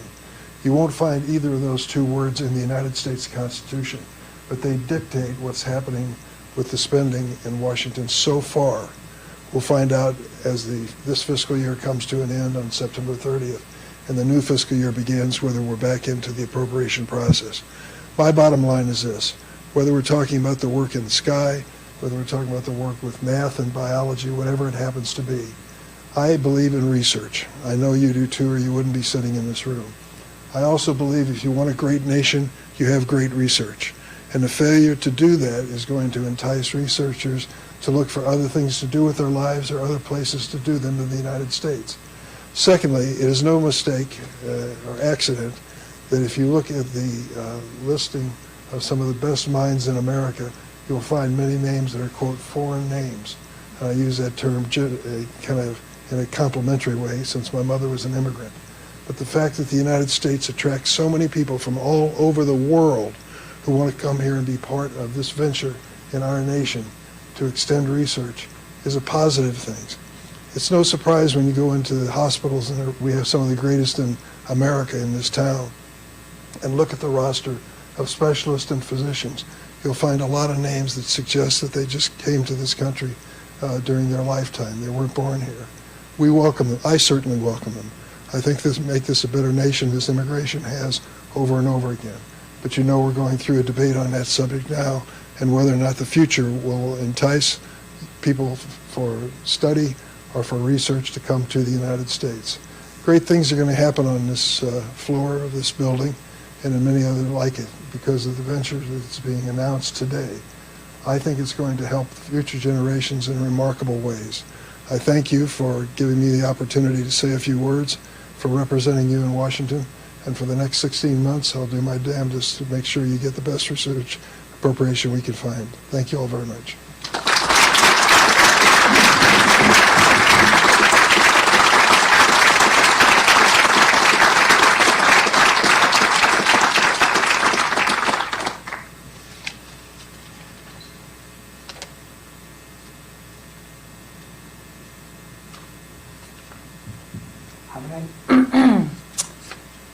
Hello, and thank you, Senator Durbin.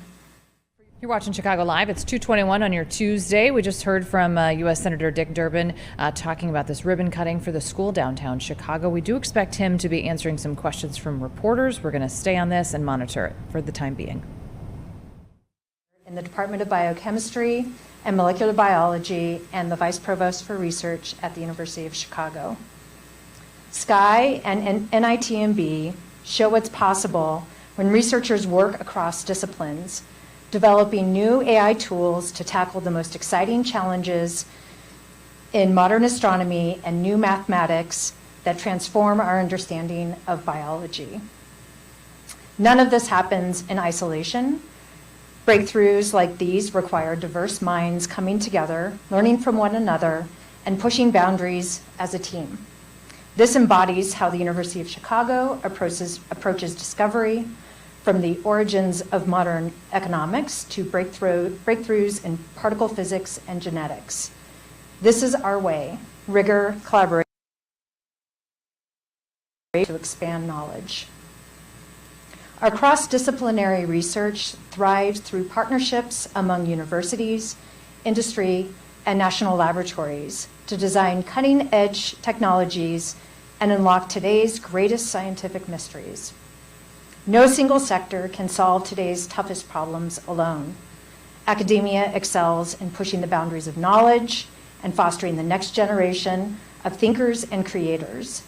Industry brings agility, resources, and a focus on translating discoveries into concrete products and applications. National labs, such as Argonne National Laboratories and Fermilab. We're going to continue to monitor that Dick Durbin press conference that's going on. We do believe he might be taking some questions, some Q&A from reporters that might be in the room there. But first, let's go to D.C., where federal officials are now announcing a major fentanyl bust. Let's listen into that press conference. Come out of their apartments. Thank you.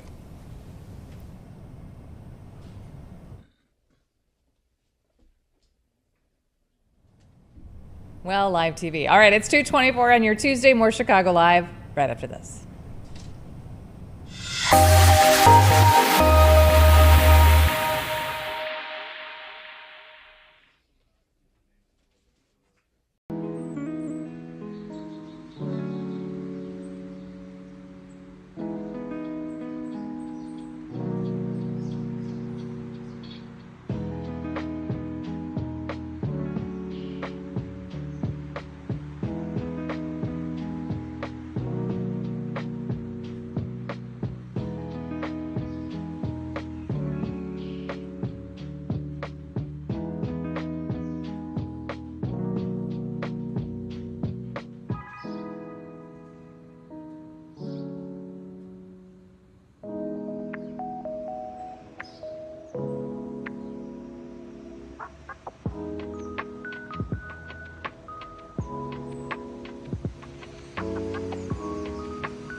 Welcome back.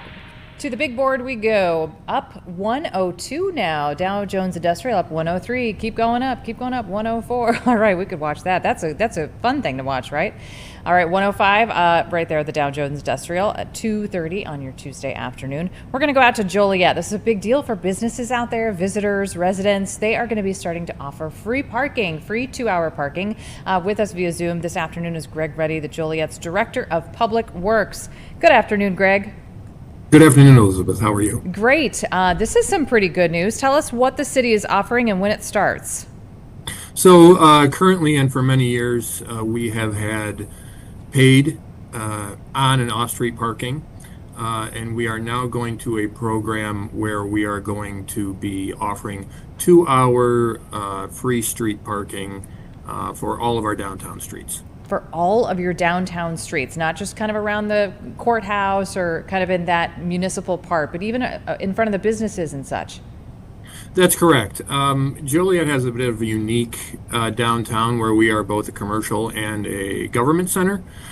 So we have the Will County Courthouse here and all the associated law offices and those types of things that go along with it. But we also have commercial businesses here, and we've heard from the commercial businesses that the paid parking is a bit of an obstruction for them to get people to come down and patronize their businesses. So what we're going to try and do is go to 2-hour free parking.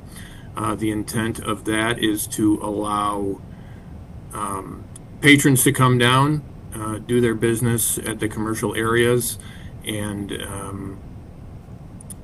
not have to pay. And what we feel and what the businesses feel is that will generate more foot traffic and more patrons for their businesses. It is also an attempt to free up and turn over those spaces. So because we do have the courthouse here, there could be a tendency for people to come and be at the courthouse all day, where they would be taking up a street parking space in front of an active business all day, and so their patrons would have nowhere to go. So we're trying to walk the line and have improved parking experience for everybody who's coming down here. So if you do need to be down there, say you do need to be at the courthouse all day, that parking garage still available kind of in that area for the more long-term parking? We will have a parking garage that will be remain paid, and that's for patrons who are down here and need to be here for longer periods of time. You could park 24 hours there if need be. We also have quite a few off-street parking lots, surface parking lots, that again will remain paid, and you can go there for longer periods of time. The street parking is intended for higher turnout, however. Right, so this is not for those commuters who take the Metro downtown to work all day.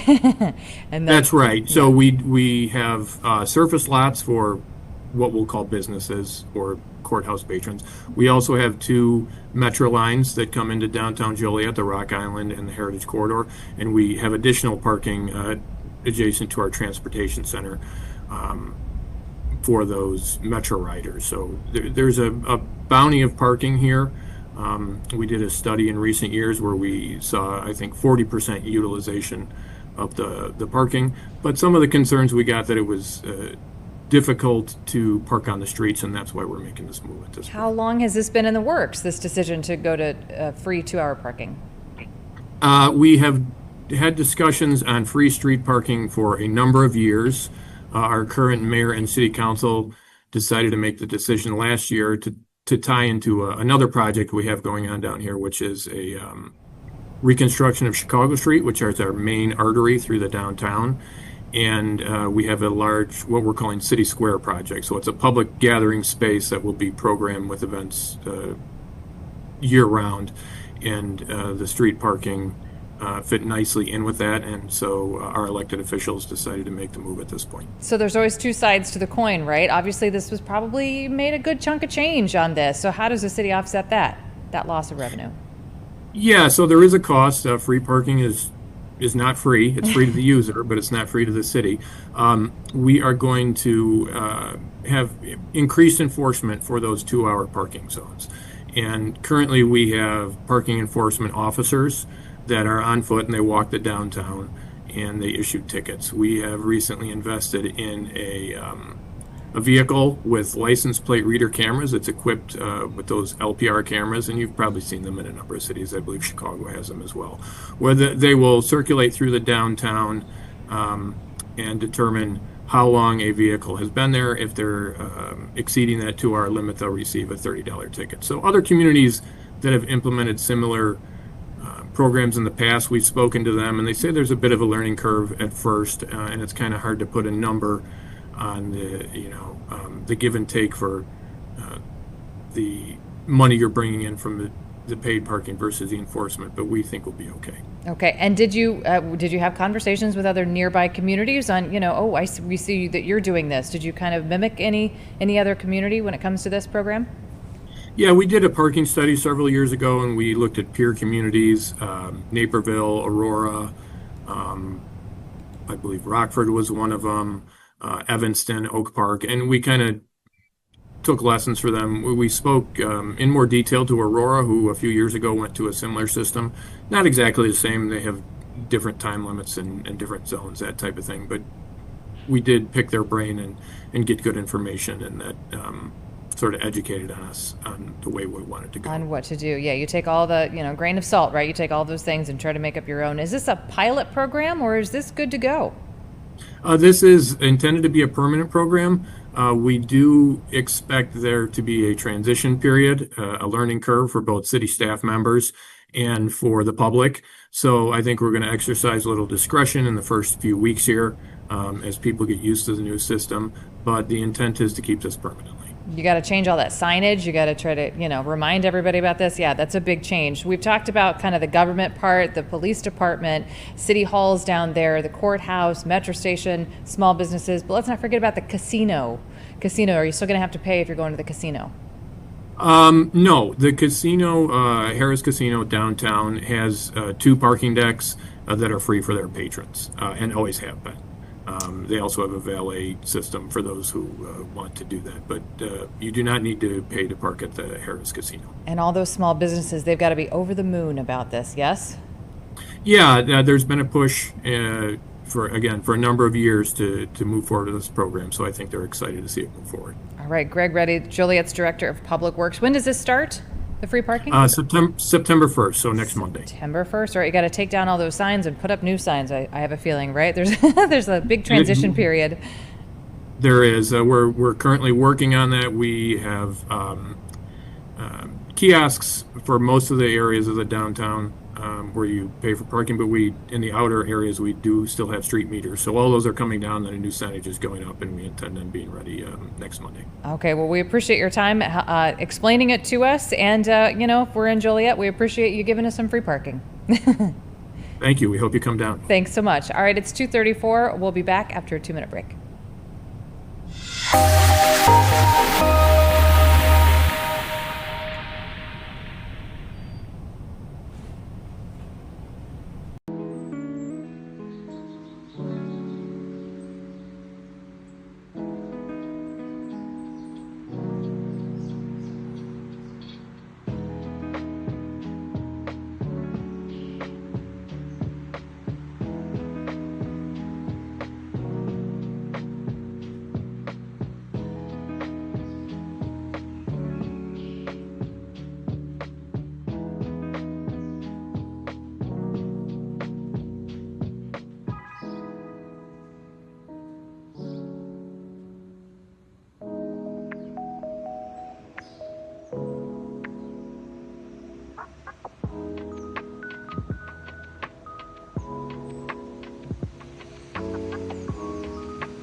Welcome back to Chicago Live, 2:36, almost 2:37 on your Tuesday. We're still monitoring that press conference here in downtown Chicago with U.S. Senator Dick Durbin. If and when he starts taking questions, we're going to try to get you over to that. But in the meantime, let's go out to Los Angeles, where a family claims that a 15-year-old child, a 15-year-old boy with special needs, was taken out of school in handcuffs.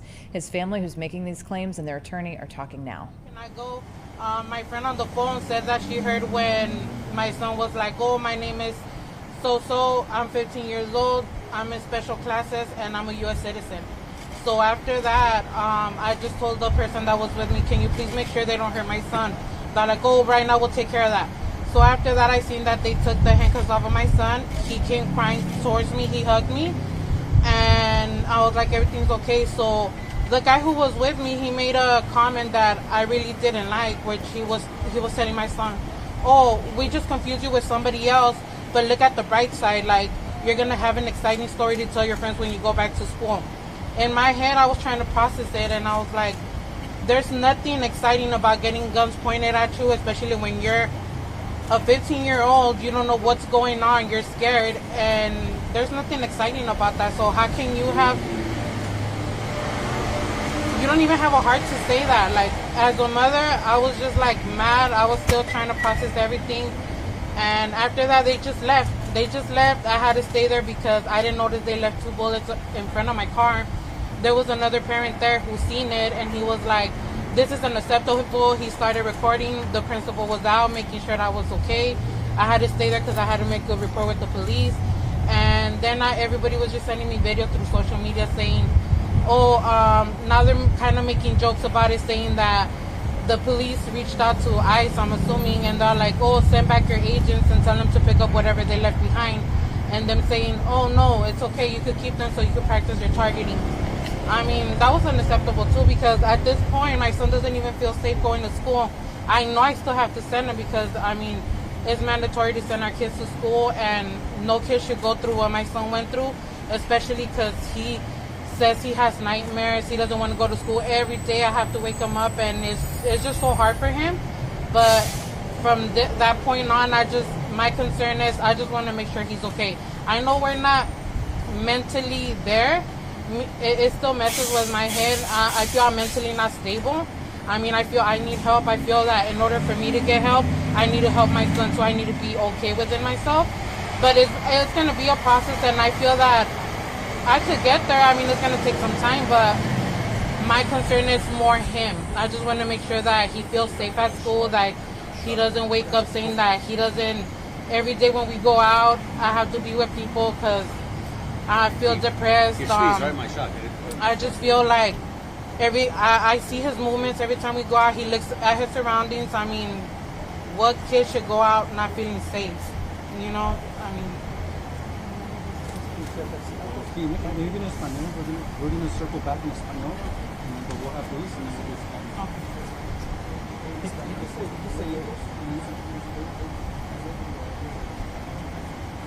Okay. Yeah. Okay. So also say my name in Spanish, right? Sí. Me llamo Andreina Mejía. Okay. Me llamo Andreina Mejía y estoy hablando de lo que le sucedió a mi hijo en agosto 11 cuando fui a inscribir a mi hija a la escuela, a Elira High School. Estábamos allá afuera de la escuela porque obviamente mi hija iba a empezar la escuela. Los papás no podían entrar, so yo y mi hijo estábamos afuera estacionados en mi carro. Yo estaba en una llamada telefónica cuando miré una troca blanca que se dirigió hacia mi carro, pensé que me iba a golpear y de repente miré que... Right. Welcome back to Chicago Live. You've been watching Chicago Live. We've been checking in out in LA. That's the family of a 15-year-old boy with special needs. They claim that he was taken out of school in handcuffs. You were listening to his family. His attorneys are there too. We're going to be monitoring that. We're also still monitoring Dick Durbin. If and when he starts taking questions from reporters, we're going to try to dip into that. But first, let's keep it even more local. Let's go down to the Rate White Sox field where something very special is happening. Some kiddos are going to sing the national anthem. Hey guys, how are you? Oh, I think you're muted. If you have an assistant, if you could unmute yourself, that would be great, unless I just can't hear you. Jim, do they need to unmute? If you guys could unmute, and then we'll be able to hear your pretty voices, because obviously you've been picked to do the national anthems. You've got some pretty voices. This is the Southland College Prep Charter High School Girls Ensemble. They're going to be singing the national anthem tonight at 6:30. Can we hear you yet? Yeah, say so. There you are. Hi, guys. Joining us. Okay. Yes. 1, 2, 3, go! Go Sox. All right. So you guys, you entered a how'd you end up here? You entered a contest and now you're singing the national anthem. Yes, just that simple. We entered a contest, and unfortunately that contest had some rules that didn't apply to us, but we got a call back. That call back is the best thing. Let's give it up for the call back. All right. Did you guys, you're little professional singers out there, so obviously you've been practicing. Did you really start practicing the national anthem? Are you going to do anything fun, or is it just going to be a nice, hearty national anthem? How do you decide what to do when you get out there for a performance like this? Yeah, well, we're going to sing the national anthem pretty traditionally, and we have a group of supporters with us today. We have our Kappa League, so a bus of our friends are going to come from the school. We're going to hang out, enjoy the game with the Royals and the Sox, and we know the Sox are going to clinch it, so we're looking for that. All right. What about you? Girls? What do you think? Is this exciting? Is this one of your biggest performances that you've done? Very exciting. It's very exciting. So, go ahead. Okay. Yes. And I'm very honored to have this opportunity. This is my first. Oh, really? Woohoo. Okay, so tell us, what's the plan? So you're there very early. You don't actually start singing until what, 6:30, right? We have to go and have a sound check. So we go inside and we get a feel for the park and the reverb. That's a really big thing when you sing live. So we have to get used to that, which I'm sure the girls will handle it. Mm-hmm. And then we'll be ready. Okay, and this is a pretty big performance for them. But you have, Elizabeth, you have really sang in some really other cool performances, yes? Yes. I'm excited about sharing this professional world with my students. There's nothing better than an artist that can share that kind of experience with their students, really. So I'm honored. I'm going to have a great time with them. Do you feel like you're really surrounded by some big talent around you today? All these beauties and all these angelic voices, and these girls are academically successful as well as having beautiful voices. So they're going to go off into these major careers, and they won't be on the stage, but they'll certainly be paying for those expensive tickets. There you go. All right. Well, I'm so glad that you guys got the opportunity to do this. Thanks for checking in with us. You're going to go in right now, right? We had to do this at a certain time because you got to hightail it in there so you can do your mic check. Yes. Okay, perfect. Thanks, ladies. Congrats. Good luck. All right, it is 2:45. We are going to go back to that press conference we've been talking about with U.S. Senator Dick Durbin. I do believe he is now taking questions. The first question is there a cure? Is there a medicine? Is there a surgery? Is there any research on this subject? Research means hope in so many different areas. And I have tried in medical research and other areas, National Science Foundation, to make sure that we made the right investment as a nation. It pays off, not only in giving people hope for the future, but helping us understand the world we live in. Okay? All right, thank you all very much. Going this way? Yeah. All right. Get the door for you. Okay, that was U.S. Senator Dick Durbin. He was there in downtown Chicago cutting the ribbon for a new school, a math and science facility there, and taking just a couple of questions. I think maybe we missed a couple of those, but he is done with that press conference. We are going to take a quick break here on Chicago Live. It's 2:46. We'll be back in just 2 minutes.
Welcome back to Chicago Live. It is 2:48, taking a live look over Lake Michigan, looking over the city of Chicago. We got some partly cloudy, partly sunny skies out there. We're going to be talking to Chief Meteorologist for Fox 32, Emily Walls, in just a minute. But first, let's check in with Fox Weather. They're doing some coverage.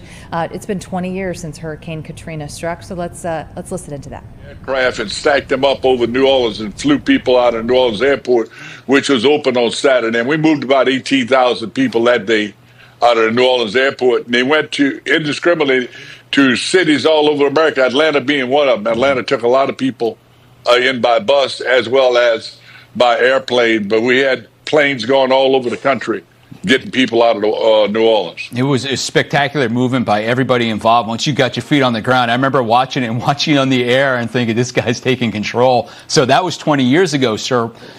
Do you think we're better prepared? I mean, it's only been 2 decades. Do you think we're better prepared if we have another huge storm like that rolling into a major U.S. city? Well, we're better prepared on the alert side. We saw some degradation in the alert. That's mean the weather warning alert and the prepositioning, which was a normal role in FEMA, and I hope the federal government get that fixed, because we didn't do some of the preparedness thing we normally would do for the 4th of July flood, like prepositioning. But we know what to do. It's the authorization that FEMA needs to go ahead and do it. But I do think FEMA know what to do in terms of the search and rescue and that phase of the operation. A recovery is always a living hell. Yeah, no question. No one better to get that perspective from. A great conversation there, and you can catch more of it on the Fox Weather app and on foxweather.com. We're continuing to chronicle the nightmare that unfolded 20 years ago. That was when Hurricane Katrina tore into New Orleans. You can catch part 2 of our 4-part docuseries, Katrina's Wrath, 20 years later. The new episode premieres tonight at 8:30 p.m. Eastern Time, right here on Fox Weather.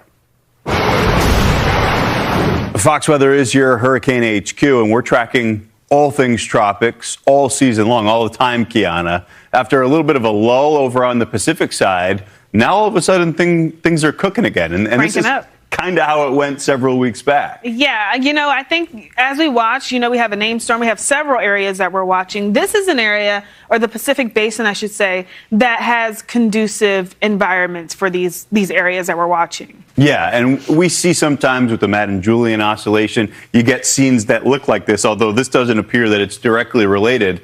It can precede weeks later something that looks similar over on the Atlantic side. So we'll see. But these multiple disturbances, one an area of low pressure, one that's working on it, one that the NHC is expecting to form in the next several days. Exactly. So now it's getting pretty busy. We've been watching Joliet as well. You can see the wind sitting at 70 miles per hour. There's a very slim chance that this could become a Cat 1 storm. We'll watch it closely. But then beyond that, it pushes into some much cooler waters. We've seen this kind of play out too, this entire path. Yeah, it doesn't really have a whole lot of time left to become that Category 1 hurricane, but it could in the short term. Maybe we'd see that happening this evening.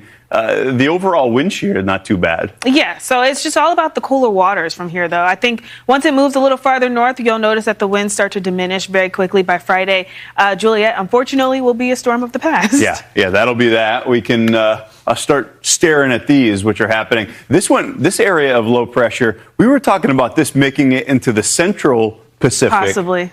That's going to be another weird thing. I mean, we've already had, one of those, and we got a 40% chance this becomes at least a tropical depression. Yeah, and thankfully it looks like it's more so going to be more of a fish storm, so we'll watch it closely. Same could be said with this one. I think this has a lower chance over the next 7 days, but it's on the hills of Joliet. We've seen this kind of play out. If it moves into those cooler waters to the north, maybe it doesn't have much of a lifespan. Yeah, I don't know that any of these are necessarily very impactful, but to me the thing I'm most curious about is this telling us something over the next several weeks? Quite possibly. And we know that the Atlantic, we get into that peak season come September 10th.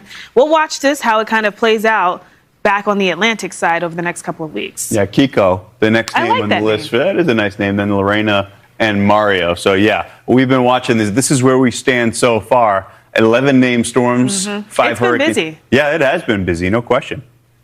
Yeah, So we'll watch it closely, as you mentioned. I mean, we kind of are entering into that peak, but from here, this looks nothing like the Atlantic. The Atlantic has a huge spike.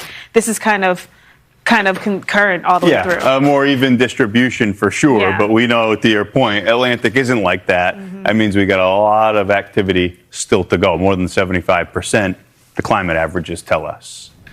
Kiana? Is it that time of the year? All right, you've been watching Fox Weather. They've been talking about hurricanes and tropical storms, and Emily Walls is with us now, Chief Meteorologist for Fox 32. Where are we in the season?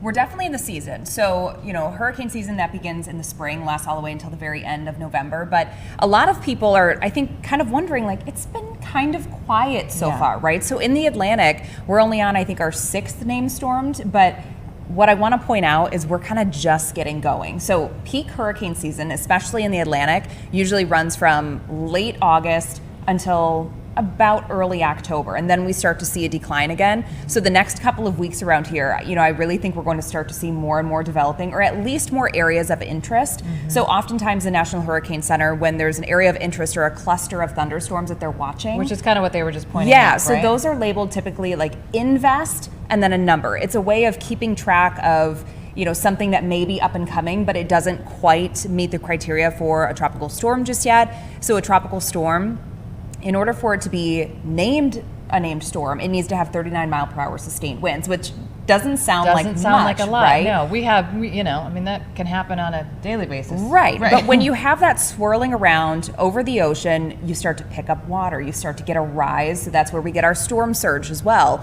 So that's why 39 miles per hour, when you're talking about it over water, it makes a really big difference. Now, in the next couple of weeks, really wouldn't be surprised if we start to see more and more of these invests that the National Hurricane Center starts to investigate, and then likely we'll see those numbers going up. But fortunately, this year we've been really lucky. The U.S. got so lucky with Hurricane Erin, which, by the way, peaked at a Category 5 when it was, still out in the Atlantic, as it was kind of skating by some of the leeward islands. But as it approached the U.S. coast, it took that hard northeast turn, which thankfully that was because of a really strong high pressure system that we had. So if you think back to last week when Hurricane Erin was approaching the East Coast, here it was really nice, right? Like we had several days that were really sunny. It was really pleasant. It was hot, but it was pleasant. And that's because of the high pressure system that we had. It was a really strong high, but it helped to keep that offshore. Gotcha. And there wasn't a lot of damage. I know there was some, a little bit of flooding and some evacuations and stuff, but it wasn't as detrimental as it could have been, obviously. Absolutely not. Some of the worst of it was really in the outer banks of North Carolina. But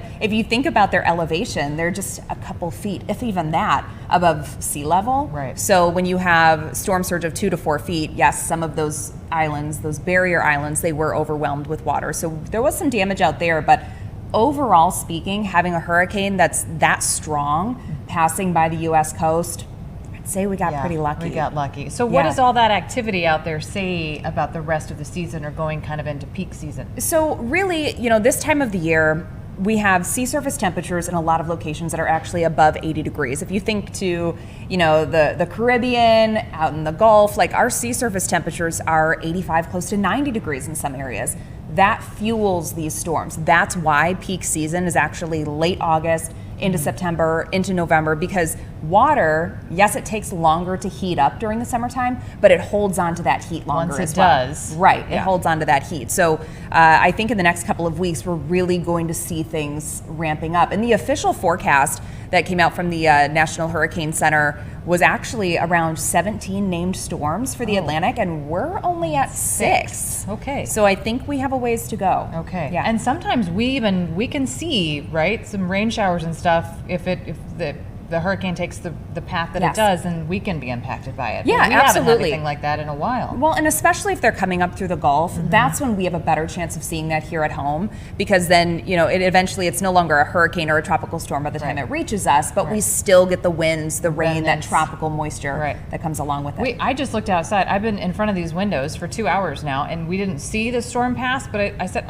the ground's wet. Lots of changes out there. So actually right now what we're dealing with is we still have a high pressure system that's in place. And typically when you think of a high, that means good weather, right? So that means nice sunny conditions. Look at that shot. It's gorgeous. Beautiful. Yeah. But those clouds that you see, Those are lake effect clouds. So very similar to what you can get, you know, in the wintertime. You're probably thinking of lake effect snow. Right now, we have an air mass that's been moving in that's colder than the lake water itself. So that's your perfect recipe for lake effect rain showers. So we're actually seeing some of that. It's mainly impacting Northwest Indiana, but yeah, even here in the city, we're getting a couple occasional raindrops out there. I told my producer, I said, the pavement's wet. Yeah. I said, no, it's not. I said, yeah, look over there. It is. Yeah, they're just, it was brief. It was brief. And then the next few days and the weekend looks so great. Looks so good. So, of course, right now we're getting that preview of fall, right? But in the next couple of days, it looks wonderful. We're going to see, temperatures increasing until Friday. Friday's a little bit of a setback, but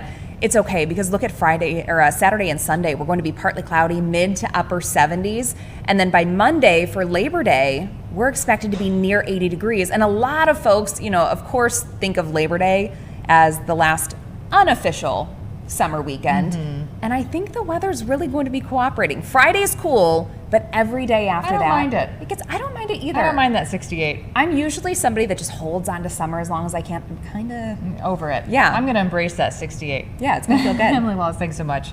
All right, that's it for Chicago Live today. We'll see you back here on your Fox Local app.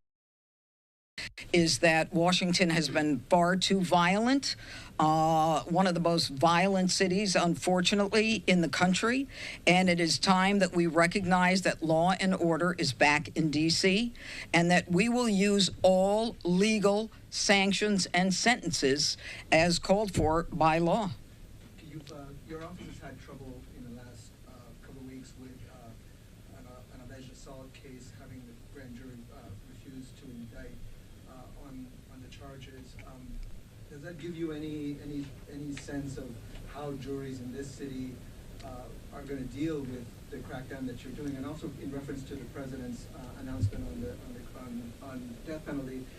DC hasn't had a death penalty trial, I think, since 2003, and the jury rejected it. So, how do you plan to deal with that aspect of your crackdown? Well, first of all, to answer your last question, we're going to follow the law, the deliberative process, present the evidence, recognize that the law does permit us to do this. Whether D.C. is inclined to do it or not it's not a political issue. This is an issue that is, sanctioned by the law and gives us the power to do that. If not us, then who?